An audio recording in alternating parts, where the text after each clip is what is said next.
Hi friends, வணக்கம். Welcome to trending சமையல். Friends, இன்றைக்கி வீடியோவில் நம்மளோட டெய்லி லைஃப்பில் நமக்கு தேவைப்படக்கூடிய யூஸ்ஃபுல்லான நிறைய டிப்ஸ் வந்து ஷேர் பண்ணியிருக்கேன். வீடியோ கண்டிப்பாக உங்களுக்கு பிடிக்கும்னு நினைக்கிறேன். வீடியோவை வந்து ஸ்கிப் பண்ணாமல் பாருங்கள். ஃபஸ்ட் டிப் என்ன அப்படின்னு சொல்லிட்டு பார்த்துடலாங்க. இந்த மாதிரி ஊறுகாலாம் நம்ம வந்து போட்டு வச்சுருக்கிற பாட்டிலில் ஊறுகாய் தீர்ந்து போயிடுச்சு அப்படின்னா அதை வந்து நம்ம வாஷ் பண்ணுறதுக்கு போடுவோம் இல்லையா? அந்த மாதிரி டைமில் ஒரு மாதிரியான எண்ணெய் பிசுக்கு நம்ம கையிலையும் சரி சிங்க்கு ஃபுல்லாகவே வந்து ஆகிடும். ஸோ இதை வந்து ஈஸியான ஒரு மெத்தடில் எப்படி நம்ம வந்து இதை க்ளீன் பண்ணலாம் அப்படின்னு சொல்லிட்டு பார்க்கலாங்க. ஃபஸ்ட்டு வந்து நம்ம தீர்ந்து போன ஊறுகாய் பாட்டில் எடுத்துருக்கேன். அதில் ஒரு ஸ்பூன் அளவுக்கு உப்பு, நான் வந்து கல்லுப்பு வந்து சேர்த்துருக்கேன். அது கூட நம்ம பாத்திரம் கழுவுறதுக்கு தேவைப்படுற லிக்விட் வந்து ஏதாவது சேர்த்துக்கோங்க. கொஞ்சமாக வந்து சேர்த்துக்கிட்டு இதில் வந்து பார்த்திங்கன்னா இந்த மாதிரி ஸ்டீல் ஸ்க்ரப்பர் வந்து போட்டிருக்கேன். ஒரு கொஞ்சோண்டு தண்ணி மட்டும் சேர்த்துக்கிட்டு இப்போ அதை மூடியை போட்டு க்ளோஸ் பண்ணி ஒரு 3-4 தடவை நம்ம இந்த மாதிரி குலுக்கி விட்டுட்டோம் அப்படின்னா ரொம்பவே ஈஸியாக நமக்கு அதில் பிடிச்சிட்ருக்க எண்ணெய் பிசுக்கு கரை எல்லாமே வந்து அழகாக நமக்கு வந்து ரிமூவ் ஆகிட்டு வந்துடும். உங்களுக்கு பார்க்கும்போது தெரியும்னு நினைக்கிறேன். இந்த மாதிரி செஞ்சதுக்கப்புறம் அதை அப்படியே சிங்கில் வந்து இப்படி நடுவில் கொட்டி வச்சுட்டு திரும்ப இதை நம்ம வந்து வாஷ் பண்ணோம் அப்படின்னா சிங்க்குமே வந்து பார்த்திங்கன்னா நமக்கு எண்ணெய் பிசுக்கு எதுவும் ஆகாமல், கையும் வந்து எண்ணெய் பிசுக்கு ஆகாமல் ரொம்ப அழகாக நீங்கள் இந்த மாதிரி வந்து கழுவி எடுத்துடலாம். அதுக்கப்புறம் நார்மலாக நம்ம வந்து ஸ்க்ரப்பரில் லைட்டாக லிக்விடில் வந்து தொட்டுக்கிட்டு இந்த மாதிரி வந்து தேய்ச்சி கழுவி எடுத்துட்டோம் அப்படின்னா ரொம்பவே அழகாக பளிச்சுன்னு நமக்கு வந்து க்ளீன் ஆகிடுங்க. எண்ணெய் பிசுக்கு வந்து பிடிக்கும் அப்படிங்கிற ஒரு பயமும் இருக்காது. பாருங்கள் எவ்வளோ சூப்பராக நம்ம வந்து ஊறுகாய் பாட்டில் வந்து க்ளீன் பண்ணி எடுத்துட்டோம் அப்படின்னு சொல்லிட்டு. ஸோ கண்டிப்பாக அது உங்களுக்கு ரொம்பவே யூஸ்ஃபுல்லான ஒரு ஐடியாவாக இருக்கும்னு நினைக்கிறேன். ஐடியா பிடிச்சிருந்ததுன்னா வீடியோக்கு ஒரு லைக் கொடுத்துருங்க. நெக்ஸ்ட் டிப் என்ன அப்படின்னு சொல்லிட்டு பார்க்கலாம். நிறைய பேருக்கு பார்த்திங்க அப்படின்னா உதடு ஒரு மாதிரி கருத்து போயிட்டு ஒரு மாதிரி தோலெல்லாம் உறிஞ்சிட்டு பார்க்குறதுக்கே ஒரு மாதிரி ரொம்பவே ட்ரையாக இருக்கும் இல்லையா? ஸோ இதுக்கு வந்து நம்ம ஈஸியாக வீட்டிலையே வந்து சூப்பரான ஒரு ரெமெடி தான் நம்ம வந்து பார்க்க போகிறோம். இப்போ நான் சொல்கிற ஐடியா படி நீங்கள் வந்து செஞ்சீங்க அப்படின்னா கருப்பாக இருக்கிற உதடு கூட ரொம்பவே சூப்பராக இந்த மாதிரி நல்ல ஒரு பேபி பிங்க்கில் அழகாக வந்து மாறிடுங்க. இதை வந்து நீங்கள் கண்டினியூஸாக வந்து தொடர்ந்து செஞ்சுட்டே வாங்க. இந்த மாதிரி செய்யும் போது உங்களோட உதடு வந்து ட்ரை ஆகாமல் நல்ல ஒரு மாய்ஸ்சர் வந்து எப்போவுமே உதட்டில் இருந்துகிட்டே இருக்கும். அதுக்கு வந்து பார்த்திங்கன்னா இந்த மாதிரி சுகர் வந்து ஒரு ஸ்பூன் வந்து எடுத்துக்கோங்க. உங்களுக்கு வந்து இது நீங்கள் வச்சு வந்து யூஸ் பண்ணலாம். இப்போ 1 மாதம் வரைக்கும் கூட நீங்கள் வந்து வச்சு தாராளமாக யூஸ் பண்ணிக்கலாம். அதனால தேவைப்படுற அளவுக்கு ஒரு 2 ஸ்பூன் அளவுக்கு கூட வந்து சுகர் சேர்த்துக்கோங்க. இந்த சுகர் கூட வந்து பார்த்திங்கன்னா சுத்தமான தேன் வந்து ஒரு 2 ஸ்பூன்லேருந்து 3 ஸ்பூன் அளவுக்கு கூட வந்து சேர்த்துக்கோங்க. நீங்கள் வந்து சேர்க்குற சுகர் வந்து ரொம்பவே பெருசாக இருக்குது அப்படின்னு நினச்சிங்கன்னா மிக்சியில் வந்து போட்டு லைட்டாக ஒரு பல்ஸ் மோடில் போட்டுட்டு லைட்டாக சாஃப்டான உடனே வந்து எடுத்துக்கோங்க. அந்த மாதிரி செஞ்சதுக்கப்புறம் ஒரு 1/2 ஸ்பூன் அளவுக்கு தேங்காய் எண்ணெய், சுத்தமான தேங்காய் எண்ணெய் வந்து சேர்த்துக்கோங்க. செக்கில் ஆட்டின எண்ணெய் இருந்துச்சு அப்படின்னா தாராளமாக வந்து சேர்த்துக்கோங்க. என்கிட்ட இல்லை, அதனால நார்மலாக கோகனட் ஆயில் வந்து பாட்டிலில் வரும் இல்லையா, அதுதான் வந்து சேர்த்துருக்கேன். இந்த மாதிரி நல்லா வந்து மிக்ஸ் கொடுத்துருங்க. ஒரு ஸ்பூனை வச்சு நல்லா மிக்ஸ் பண்ணிவிடுங்க. அதுக்கப்புறமா இந்த மாதிரி கொஞ்சமாக எடுத்துக்கிட்டு உங்களோட உதட்டில் வந்து ஃபுல்லாக அப்ளை பண்ணிவிட்டு மேலே உதடு கீழே உதடுன்னு சொல்லிட்டு ஃபுல்லாக அப்ளை பண்ணிவிட்டு உங்கள் கையை வச்சு உங்கள் விரலை வச்சு அழகாக ரப் பண்ணுங்கள். உதட்டில் நல்லா நீங்கள் ரப் பண்ணி ஒரு 2 செகண்ட் நீங்கள் பண்ணிங்க அப்படின்னாலுமே போதுங்க. ரொம்ப அழுத்தக்கூடாது. அதுக்கப்புறம் இந்த மாதிரி நல்லா லைட்டாக ரப் பண்ணிவிட்டு அதுக்கப்புறமா வாஷ் பண்ணிட்டீங்க அப்படின்னா கொஞ்சம் கொஞ்சமாக உங்கள் உதட்டில் வந்து படிஞ்சிருக்கிற அந்த கருப்பு தன்மை வந்து உங்களுக்கு போயிட்டு உதடு வந்து நல்லா சாஃப்டாக அதே மாதிரி நல்ல பேபி பிங்க் கலரில் உங்களுக்கு வந்து உதடு கிடைக்கும். கண்டிப்பாக ரெகுலராக இதை வந்து நீங்கள் கண்டினியூ பண்ணிகிட்டே இருங்க. நல்ல ஒரு ரிசல்ட்டை நீங்கள் கண்கூட பார்க்க முடியுங்க. இது செம்ம சூப்பரான ஒரு ரெமெடி. ஒரு தடவையும் நீங்கள் வந்து இதை யூஸ் பண்ணதுக்காக எடுக்கும்போது ஒரு ஸ்பூன் வந்து யூஸ் பண்ணிக்கோங்க. கையில் தொடாமல் ஸ்பூனில் வந்து கொஞ்சமாக எடுத்துக்கிட்டு நீங்கள் யூஸ் பண்ணிக்கோங்க. இப்போ நம்ம நெக்ஸ்ட்டு பார்க்கலாம். குக்கர் யூஸ் பண்ணி எப்படி மாவு வந்து புளிக்க வைக்கிறது அப்படிங்கிறத தான் பார்க்க போகிறோம். ஒரு குக்கரும் இந்த மாதிரி ஒரு டம்ளரும் இருந்துச்சு அப்படின்னா போதுங்க. புசு புசுன்னு நீங்கள் அரைக்கிற இட்லி தோசை மாவு சூப்பராக பொங்கி வந்துடும். இப்போ நான் வந்து பார்த்திங்க அப்படின்னா ஒரு கிண்ணம் அளவுக்கு மாவு வந்து ரெடியாக அரைச்சி எடுத்து வச்சுருக்கேன். இப்போ குளிர் பிரதேசத்துலலாம் இருக்கிறாங்க இல்லையா, ஸோ அவங்களுக்குலாம் இது ரொம்பவே யூஸ்ஃபுல்லாக இருக்கும். ஒரு சிலருக்கு எப்படி தான் நம்ம வந்து பார்த்து பக்குவமாக மாவு அரைச்சி வச்சுருந்தோம் அப்படின்னாலுமே நமக்கு வந்து அது வந்து ரொம்பவே புளிக்காது. அது மட்டும் இல்லாமல் இப்போ வேலைக்கு போகிற லேடிஸ் எல்லாம் டைம் இல்லை அப்படின்னு சொல்லிட்டு ரொம்ப லேட் நைட்டாக நம்ம வந்து மாவெல்லாம் அரைச்சி வைக்கிறோம் அப்படின்னாலுமே வந்து மாவு சீக்கிரமாக காலையில் நமக்கு புளிச்சு வராது. புளிப்புத்தன்மை வந்து ரொம்பவே கம்மியாக தான் இருக்கும். நல்ல மாவு புளிச்சு வரணும் அப்படின்னா இந்த மாதிரி ஒரு ஐடியா ஃபாலோ பண்ணிக்கோங்க. மழை நேரங்கள்லாம் உங்களுக்கு இது வந்து ரொம்பவே யூஸ்ஃபுல்லாக இருக்கும். இப்போது அந்த குக்கருக்கு நடுவில் இந்த மாதிரி ஒரு டம்ளரை கவுத்து வச்சுட்டு நீங்கள் எடுத்து வச்சுருக்கிற மாவை உள்ளே சுற்றி வர ரவுண்டாக கொட்டி விட்டுட்டு அந்த டம்ளரை ஒரு 2-3 தடவை நல்லா ஷேக் பண்ணிவிட்டு அப்படியே க்ளோஸ் பண்ணி வச்சிடலாம். இப்போ நம்ம குக்கர் மூடியை வந்து போட்டு க்ளோஸ் பண்ணிக்கலாம். நான் வந்து குக்கரில் இருந்து எதையுமே வந்து ரிமூவ் பண்ணலை. அதாவது உள்ளே இருக்கிற ரப்பரும் வந்து ரிமூவ் பண்ணலை, மேலே இருக்க வெயிட்டும் வந்து ரிமூவ் பண்ணலை. அப்படியே போட்டு நான் குக்கரை வந்து க்ளோஸ் பண்ணி வைக்கிறேன். இப்படி நம்ம வந்து பண்ணும்போது உள்ளுக்குள்ளே அந்த ஏர் இருக்கும் இல்லையா, அது வந்து நல்ல வெது வெதுப்பாகவே இருக்கும் நமக்கு வந்து மாவு. காலையில் பார்க்கும்போது சூப்பராக நமக்கு வந்து புளிச்சும் வந்துடும். இப்போ பார்த்திங்க அப்படின்னா நான் மறுநாள் காலையில் வந்து ஓப்பன் பண்ணியிருக்கேன். மாவு வந்து நல்லா புளிச்சு வந்திருக்கு. உங்களுக்கு இந்த டம்ளர் கிட்ட காட்டுறேன் பாருங்கள். பார்க்கும்போது தெரியும். நல்ல பபுள்ஸ் வந்து நிறைய ஃபார்ம் ஆகிருக்கு பாருங்கள். மாவும் ரொம்ப சூப்பராகவே வந்து புளிச்சு வந்திருக்கு. நம்ம வந்து கரண்டி வச்சு கலரும் போதே பார்த்திங்க அப்படின்னா எந்த அளவுக்கு புளிப்பாக இருக்குது அப்படிங்கிறது அந்த மாவு வந்து நல்லா சாஃப்டாக இருக்கும்.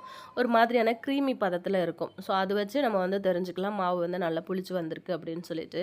இப்போ வந்து நம்ம நல்ல மாவை ஒரு கரண்டி வச்சு அடித்து கலந்துட்டு நம்ம இதுக்கப்புறமா வந்து எடுத்து ஸ்டோர் பண்ணி வைக்கலாம். இப்போ ஒரு சிலர்லாம் பார்த்திங்கன்னா நைட்டு மாவு அரைச்ச கையோடையே வந்து எடுத்து ஃப்ரிட்ஜில் வச்சுருவாங்க.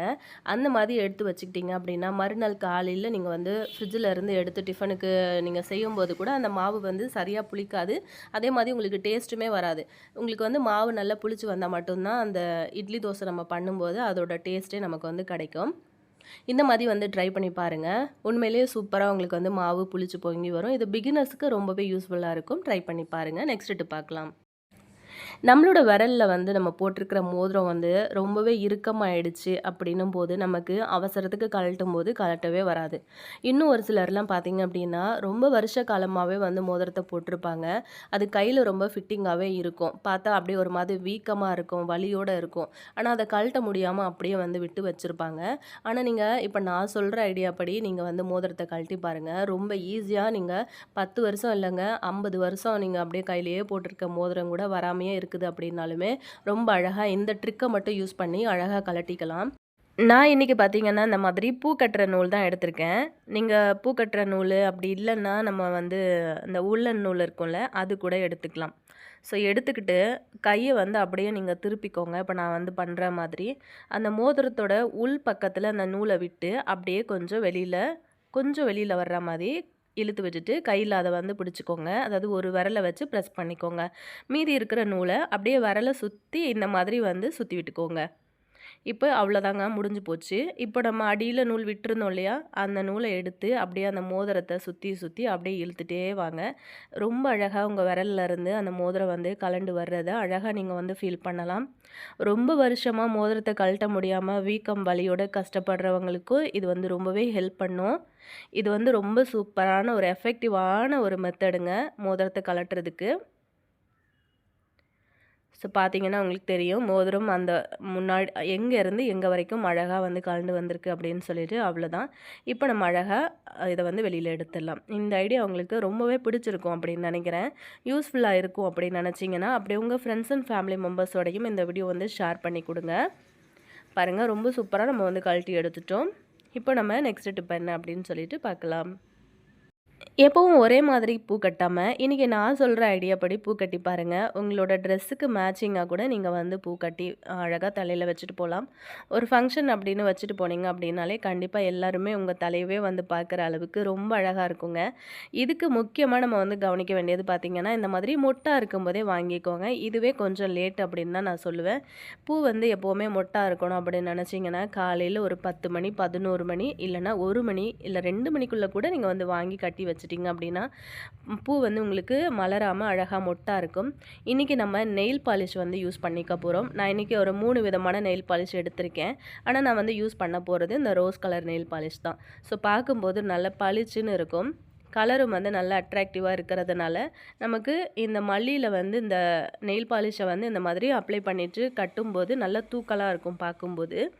இந்த மாதிரி கொஞ்சம் மல்லி மொட்டுக்கு மட்டும் நம்ம இந்த மாதிரி நெயில் பாலிஷ் வந்து அப்ளை பண்ணிவிட்டு இதை அப்படியே நம்ம ஒரு பிளேட் வச்சு காய வச்சிடலாம். இதுக்கு வந்து நிறைய பூ தேவைப்படாது. சும்மா நீங்கள் வந்து கட்டுறதுக்கு தகுந்த மாதிரி வந்து எடுத்துக்கோங்க. ஒரு அரை முழமோ இல்லை 1 முழமோ அப்படி கட்ட போகிறீங்க அப்படின்னா சும்மா ஒரு கைப்பிடி அளவுக்கு பூவுக்கு மட்டும் நீங்கள் வந்து இந்த மாதிரி கலர் பண்ணிங்க அப்படின்னா போதும். உங்களுக்கு பிடிச்ச மாதிரியான நெயில் பாலிஷ் வந்து கலர் பண்ணிக்கோங்க. இப்போ நீங்கள் வந்து இப்போ ரோஸ் கலரில் ஒரு ட்ரெஸ் போட போகிறீங்க அப்படின்னா அதுக்கு மேட்சிங்காக கூட நீங்கள் வந்து நெயில் பாலிஷ் இந்த மாதிரி அப்ளை பண்ணி விட்டுடலாம். கொஞ்சம் நேரத்துக்கெல்லாம் பார்த்தீங்க அப்படின்னா ஃபேன் காற்றுக்கு கீழே அப்படி நான் வச்சுட்டேன். கொஞ்சம் நேரத்தில் அழகாக இது வந்து காஞ்சி வந்துருச்சு. இந்த மாதிரி நம்ம நெயில் பாலிஷ் வந்து அடித்து விட்டுட்டோம் அப்படின்னா அந்த மல்லி மொட்டு வந்து உங்களுக்கு மலரவே மலராது. அழகாக உங்களுக்கு அரும்பாகவே இருக்கும். பார்க்குறதுக்கு பார்த்திங்க அப்படின்னா ஆர்டிஃபிஷியல் ஃப்ளவர் மாதிரியே இருக்கும். உங்களுக்கு ரியலான மல்லி மொட்டில் நீங்கள் வந்து கலர் பண்ணியிருக்கீங்க அப்படிங்கிறது கண்டுபிடிக்கிறதே கஷ்டம். சில டைமில் அந்த காம்பை மட்டும் வச்சு கூட நம்ம வந்து கண்டுபிடிச்சிக்கலாம். பார்த்தீங்கன்னா அவ்வளோதாங்க. சூப்பரா நம்ம வந்து நெயில் பாலிஷ் அப்ளை பண்ணி அத காய வச்சு தனியா எடுத்து வச்சாச்சு. இப்போ வந்து பார்த்தீங்க அப்படின்னா, நூல் வந்து நான் இந்த அளவுக்கு தான் வந்து போட்டு எடுத்திருக்கேன். நான் வந்து இன்னைக்கு சின்னதா தான் பண்ண போறேன். இப்போ ஒரு சின்ன வெங்காயம் வந்து எடுத்துக்கலாம். அந்த ஊசிய வந்து குத்தி வைக்கிறதுக்காக. இப்போ வந்து நம்ம கோர்க்க தான் போறோம். கட்ட போறது கிடையாது. இப்படி நம்ம வந்து கோர்த்து ரெடி பண்ணோம் அப்படின்னா, எல்லாருக்குமே பூ கட்ட தெரியாதவங்க கூட அழகா இத மாதிரி வந்து ரெடி பண்ணிக்கலாம். இப்போ வந்து பார்த்தீங்கன்னா, இப்போ அடியில வந்து ஃபர்ஸ்ட்டு நான் கோர்க்கறது ஒரு ரோஸோட சின்ன காம்பு வந்து உடைச்சிட்டு அடியில வந்து கோர்த்து விட்டுருக்கேன். ஏன் அப்படின்னா, நம்ம வந்து கோர்த்து கோர்த்து டைட் பண்ணும்போது, சில வேளையில அந்த காம்பு வந்து பிஞ்சு போறதுக்கும் வாய்ப்பு இருக்கு. அதாவது அந்த மல்லியோட காம்பு, அந்த மாதிரி ஆகாம இருக்கிறதுக்காக தான் நான் வந்து ரோஸோட காம்பு வந்து அடியில சேர்த்துருக்கேன். இப்போ வந்து நான் எப்படி கோர்க்கிறேன் அப்படிங்கிறத பாருங்க. ஃபர்ஸ்ட்டு ஒரு 4 பூ வந்து சுத்தி இந்த மாதிரி வந்து கோர்த்துக்கோங்க. அதுக்கப்புறம் நம்ம வந்து கலர் பண்ண அந்த நெயில் பாலிஷ் கலர் பூ இருக்கு இல்லையா? அத வந்து இந்த மாதிரி ஒரு பக்கமா கோர்த்துக்கோங்க. இந்த மாதிரி சுத்தி சுத்தி அப்படியே கோர்த்துட்டே வாங்க. அப்படியே இப்போ எல்லா பக்கமும் நீங்க வந்து சுத்தி சுத்தியும் அந்த கலர் பூவ வந்து வைக்கலாம். அப்படி இல்லன்னா ஒரே லைன் வர்ற மாதிரி நீங்க வந்து அப்படியே லைனா கோர்த்துட்டே வரலாம். அந்த மாதிரி நம்ம கோர்த்துட்ட பிறகு திரும்ப ஒரு 4 மல்லி வந்து கோர்த்துருக்கேன். அதுக்கப்புறம் திரும்ப இந்த மாதிரி ஒரு பூ. நான் கொஞ்சம் கொஞ்சம் தள்ளி தள்ளி தான் நான் வந்து கோர்க்கிறேன். இத நீங்க எடுக்கிற ஊசி வந்து கொஞ்சம் பெரிய ஊசியா இருந்தது அப்படின்னா, ஒரு 5 பேட்ச் வந்து கோர்க்கிற அளவுக்கு நமக்கு வந்து நல்லா லென்த்தா இருக்கும். ஆனா நான் வந்து எடுத்திருக்கிறது தையல் ஊசி அப்படிங்கிறதுனால, ரொம்பவே கம்மியான மொட்டு தான் இதில வந்து பிடிக்குது. இப்போ அவ்வளோதான் என்னால கோர்க்க முடிஞ்சது. இப்போ அந்த ஊசிய மெதுவா நம்ம வந்து வெளியில எடுத்ததுக்கு அப்புறமா, இந்த பூவ வந்து அழகா இழுத்து நம்ம கீழ வந்து விட்டுட்டோம் அப்படின்னா, ரொம்ப அழகா இருக்கும் பார்க்கறதுக்கு. அதுக்கப்புறம் நான் முன்னாடி சொன்ன மாதிரி 4 மல்லி மொட்டு, அதுக்கப்புறம் வந்து கலர் பண்ண மல்லி மொட்டு அப்படின்னு சொல்லிட்டு வச்சு, அழகா நீங்க வந்து கோர்த்துட்டே வாங்க. உங்களுக்கு எவ்வளோ லென்த்துக்கு தேவையோ, அந்த அளவுக்கு நூல் வந்து விட்டுக்கோங்க. இப்போ 1 முழம் கோர்க்க போறீங்க, 2 முழம் கோர்க்க போறீங்க அப்படின்னா, அதுக்கேத்த மாரி கூட நீங்க வந்து நூல் நல்லா லென்த்தா விட்டுக்கோங்க. நான் இன்னைக்கு வந்து பார்த்தீங்க அப்படின்னா, ஒரு 1/2 முழம் வரைக்கும் தான் நான் கோர்த்தேன். ஸோ வீடியோக்காக பண்றதுனால நான் அதிகமா வந்து கோர்க்கல. கொஞ்சமா தான் கோர்த்துருக்கேன். இப்போ பார்த்தீங்க அப்படின்னா உங்களுக்கு தெரியும். ஓரளவுக்கு நம்ம கோர்த்துட்டோம்ல. பார்க்கறதுக்கே நல்ல லுக்கா இருக்கு பாருங்க. அந்த ரோஸ் கலர் மொட்டு வந்து அவ்ளோ அட்ராக்டிவா தெரியுது. நம்ம எவ்வளோ தூரத்தில இருந்தாலுமே பார்த்தீங்க அப்படின்னா, பார்க்குறவங்களுக்கு நல்லா பளிச்சுன்னு தெரியும். அதுவும் அந்த ஒயிட் அதாவது இந்த வெள்ளையும், அந்த ரோஸும் கலந்து இருக்கும்போது பார்க்கறதுக்கே நல்லா அட்ராக்டிவா இருக்குல்ல. உங்களுக்கு வேணும் அப்படின்னா, ஃபுல்லா வந்து கலர் பண்ண பூ வரைக்கும் கூட நீங்க வந்து யூஸ் பண்ணி அழகா வந்து கோர்க்கலாம். உங்களுக்கு டைம் இருந்துச்சு அப்படின்னா கட்டலாம். உங்களுக்கு கட்ட தெரியும் அப்படின்னாலும் நீங்க அழகா கட்டிக்கலாம். பாருங்க ஓரளவுக்கு நான் வந்து கோர்த்து எடுத்துட்டேன். இப்போ ஃபைனலா பார்த்தீங்கன்னா, இன்னொரு சின்ன துண்டு ரோஸ் காம்பு வந்து உடைச்சுக்கிட்டு, அதையும் வந்து கோர்த்துட்டேன். அவ்வளோதான். இப்போ வந்து மேல அந்த ஊசிய வந்து நம்ம கட் பண்ணி எடுத்துக்கிட்டு, இப்போ இத வந்து நம்ம அழகா வந்து முடிச்சு போட்டு விட்டுறலாம். நான் டபுளா வந்து போட்டிருந்ததுனால, நான் அந்த ஊசிய வந்து கட் பண்ண உடனே எனக்கு நல்லா 2 பீஸா கிடச்சது நூலு. அத யூஸ் பண்ணி அழகா இந்த மாதிரி வந்து முடிச்சு போட்டுட்டு, அதுக்கப்புறம் நம்ம கட் பண்ணி எடுத்துக்கிட்டோம் அப்படின்னா, ரொம்ப அழகா நம்மளோட பூ வந்து ரெடி ஆயிடுச்சு. இப்போ எவ்வளோ அழகா நம்ம வந்து கட்டி எடுத்திருக்கோம் பாருங்க. நல்ல அதாவது நல்லா டைட்டா இருக்கு. மல்லி மொட்டு வந்து ரொம்ப சின்ன சின்ன மொட்டு அப்படிங்கிறதுனால நமக்கு இந்த அளவுக்கு தான் இருக்குது. பார்க்கும்போது உங்களுக்கு தெரிஞ்சிருக்கும்னு நினைக்கிறேன். நல்லா பெரிய பெரிய மொட்டா இருந்தா நமக்கு இன்னுமே நல்லா திக்கா கிடச்சிருக்கும் உருண்டையா. இது நம்ம ஒரு கொண்டை போட்டுட்டு கூட நம்ம அழகா அந்த கொண்டைய சுத்தி அழகா வைக்கலாம். அப்படி இல்லன்னா நம்ம வந்து லூஸ் ஹேர் விட்டுட்டு கூட அழகா வந்து நம்ம நடுவுல 2 கிளிப்பு வச்சு கூட நம்ம வந்து பின் பண்ணிக்கலாம். பார்க்கறதுக்கு ரொம்ப அழகா இருக்கும். இப்போ நான் இவ்ளோ கோர்த்துட்ட பிறகும் கூட பார்த்தீங்கன்னா, எனக்கு இது வந்து அப்படியே இருக்கு. கொஞ்சம் பூ வந்து மீதமாயிடுச்சு. இந்த மாதிரி நீங்க வந்து ரெடி பண்றீங்க அப்படின்னா, வேற வேற கலர் நெயில் பாலிஷ் கூட நீங்க வந்து யூஸ் பண்ணிட்டு, அதுக்கப்புறம் பூ கட்டிட்டு நீங்க ஃப்ரிட்ஜில வச்சுக்கிட்டீங்க அப்படின்னா கூட, தேவைப்படுற டைம்ல எடுத்து அழகா வந்து நீங்க வந்து தலையில வச்சுக்கலாம். இப்ப நான் வந்து உங்களுக்கு வச்சு காட்டுறேன் பாருங்க. நம்மளோட இஷ்டம் தான். எப்படி வேணும்னாலும் நம்ம வந்து வச்சுக்கலாம். பார்க்கறதுக்கு ரொம்ப அழகா இருக்கும். நான் வந்து கோர்த்தது ரொம்ப சின்ன அதாவது ஒரு 1/2 முழம் கிட்டன்னு சொன்னேன் இல்லையா? ஸோ எனக்கு இவ்வளோ தான் வந்தது. எப்போவுமே ஒரே மாதிரி வந்து வைக்காம, இந்த மாதிரி கொஞ்சம் டிஃப்ரெண்ட்டா நம்ம வந்து பண்ணி வச்சோம் அப்படின்னாலும் பார்க்கறதுக்கு ரொம்ப அழகா இருக்குங்க. கண்டிப்பா இதுவரைக்கும் நீங்க இந்த மாதிரி ட்ரை பண்ணல அப்படின்னா, ஒரு தடவ ட்ரை பண்ணி பாருங்க. நான் இன்னைக்கு வீடியோக்காக யூஸ் பண்ணதுனால ரூ. 10 நெயில் பாலிஷ் இருக்கு இல்லையா? ஸோ அதுதான் நான் வந்து வாங்கி யூஸ் பண்ணியிருந்தேன். நல்லா திக்கா தான் இருக்கு அது. ஸோ பக்கத்துல காட்டுறேன் பாருங்க, எவ்வளோ அழகா இருக்கு அப்படின்னு சொல்லிட்டு. இந்த ஐடியா உங்களுக்கு ரொம்பவே பிடிச்சிருக்கும்னு நெனைக்கிறேன். ட்ரை பண்ணி பாருங்க. ஒரு சின்ன துண்டு மெழுகுவர்த்தி மட்டும் யூஸ் பண்ணி நம்ம எப்போவுமே வந்து வீட்டில் நல்ல வாசமாக விளக்கேத்துறது எப்படின்னு பார்க்கலாமா? இந்த மாதிரி ஒரு சின்ன பேன் அடுப்பில் வச்சுருக்கேன். அதே மாதிரி ஒரு குட்டி பீஸ் மெழுகுவர்த்தி வந்து நான் கட் பண்ணிவிட்டு சேர்த்துருக்கேன். இப்போ அந்த பேன் வந்து ஹீட் ஆகும்போது ஆட்டோமேட்டிக்காக அந்த மெழுகுவர்த்தி வந்து பார்த்திங்கன்னா ஃபுல்லாகவே உருகிட்டு நமக்கு வந்து அப்படியே லிக்விட் மாதிரி கிடைக்கும். அதை தான் நம்ம இன்றைக்கி விளக்கு, அதாவது அகல் விளக்கு யூஸ் பண்ணி அதை விளக்கு மாதிரி நம்ம வந்து ரெடி பண்ண போகிறோம். கொஞ்ச நேரத்துக்கெல்லாம் பார்த்திங்கன்னா அந்த மெழுகுவர்த்தி அழகாக உங்களுக்கு வந்து உருகி வந்துடும். இதே மாதிரி நீங்கள் எந்த கலரில் வேணும்னாலும் நீங்கள் வந்து மெழுகுவர்த்தி யூஸ் பண்ணி ஒரு 4-5 விளக்கு ரெடி பண்ணி வச்சுக்கிட்டீங்க அப்படின்னா, ரூமில், பெட்ரூமில், அப்புறம் ஹாலில் அப்படின்னு சொல்லிட்டு எல்லா இடத்துலையுமே நம்ம வந்து ஏற்றி வைக்கும்போது பார்க்குறதுக்கும் ரொம்ப அழகாக இருக்கும். அதே மாதிரி நல்ல வாசமாக இருக்கும். அது உருகுனதுக்கப்புறம் அதுக்குள்ளே ஒரு சின்ன அந்த திரி இருந்தது. ஸோ அது வரைக்கும் நான் தனியாக எடுத்துட்டேன். இப்போ அந்த லிக்விட் வந்து ஆறுறதுக்குள்ளே நம்ம இன்னொன்று வந்து ரெடி பண்ண போகிறோம். இந்த சென்ட் இருக்கு இல்லையா? உங்களுக்கு பிடிச்ச மாதிரி சென்ட் வந்து யூஸ் பண்ணிக்கோங்க. நல்ல கமகமன்னு வாசமா இருக்கிற மாதிரி சென்ட் வந்து யூஸ் பண்ணிக்கோங்க. இப்போ இந்த மெழுகுவர்த்தி லிக்விட் இருக்குல்ல, அதில வந்து கொஞ்சமா சென்ட் வந்து ஸ்ப்ரே பண்ணி விடுங்க.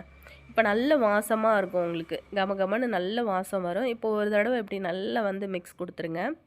அதுக்கப்புறம் வந்து காலியாக இருக்கிற ஒரு அகல் வந்து எடுத்துக்கலாம். அதில் வந்து சின்னதாக திரி வந்து நான் ரெடி பண்ணி போட்டிருக்கேன். இப்போ இதை வந்து சூடோடு இருக்கும்போதே நம்ம இந்த அகல் விளக்கில் ஊற்றி விட்டுடலாம். இப்படி ஊற்றிட்டு நீங்கள் ஒரு 5 நிமிஷம் ஃபேன் காற்றுக்கு கீழே அப்படியே அதை செட் ஆக விட்டுருங்க. கொஞ்ச நேரத்துக்கெல்லாம் ரொம்ப அழகாக இது வந்து செட் ஆகிட்டு வந்துடும். கலரும் பார்த்திங்கன்னா ரொம்பவே அட்ராக்டிவாக இருக்கும். இதே மாதிரி நான் முன்னாடி சொன்ன மாதிரி கலர் கலராக நீங்கள் பண்ணி வச்சுக்கிட்டீங்க அப்படின்னாலும் அடிக்கடி நம்ம வந்து யூஸ் பண்ணிக்கலாம். மெழுகுவர்த்தி நம்ம வந்து ஒரு ஒரு தடவையும் நம்ம வந்து பற்ற வைக்கும்போது அது மெல்ட் ஆகிட்டு உள்ளுக்குள்ளேயே தான் அது உருகி உருகி வெளியில் போகாமல் உள்ளேயே கலெக்ட் ஆகுறதுனால நம்ம திரும்ப திரும்ப அழகாக இதை வந்து ரீயூஸ் பண்ணிக்க முடியும். பார்த்திங்கன்னா உங்களுக்கு தெரியும், நல்லா சூப்பராக இருக்குல்ல. இப்போ இது கொஞ்சம் நேரத்தில் ரொம்ப அழகாக செட் ஆகிடுச்சு பாருங்கள். எவ்வளோ சூப்பராக இருக்குல்ல பார்க்கும்போது. இப்போ இதை வந்து நம்ம பற்ற வச்சிடலாம். இதில் ஒரு சின்ன சின்ன க்ரியேட்டிவ் ஐடியாஸ் தான். அழகாக நீங்கள் வந்து வீட்டில் சும்மா ஃப்ரீயாக இருக்கிற டைமில் இந்த மாதிரி கூட நீங்கள் வந்து பண்ணும்போது நமக்கு மைண்டுமே பார்த்திங்க அப்படின்னா கொஞ்சம் ரிலாக்ஸாக இருக்கும். நம்ம கையால் செஞ்சுட்டு அதை வந்து வீட்டில் இந்த மாதிரி ஏற்றி வைக்கும்போதும் பார்க்குறதுக்கு ஒரு சந்தோஷம் இருக்கும். அவ்வளோதாங்க. ஏற்றிட்டு ஒரு 2-3 நிமிஷத்துலேயே அந்த மெழுகுவர்த்தி எரிய ஆரம்பித்ததோ கையோடையே அந்த நம்ம அடிச்சிருக்கிற சென்ட்டோட ஸ்மெல் வந்து வீடு ஃபுல்லாக பரவ ஆரம்பிச்சிருச்சு. கண்டிப்பாக இந்த ஐடியா உங்களுக்கு ரொம்பவே யூஸ்ஃபுல்லாக இருந்திருக்கும்னு நினைக்கிறேன். நீங்களும் வந்து ட்ரை பண்ணி பாருங்கள். அப்படியே இந்த வீடியோ உங்களுக்கு யூஸ்ஃபுல்லாக இருந்துச்சுன்னு நினச்சிங்கன்னா அப்படியே உங்கள் ஃப்ரெண்ட்ஸ் அண்ட் ஃபேமிலி மெம்பர்ஸோடையும் ஷேர் பண்ணிக்கோங்க. நெக்ஸ்ட் ஒரு வீடியோவில் மீட் பண்ணுறேன் ஃப்ரெண்ட்ஸ். தேங்க்யூ.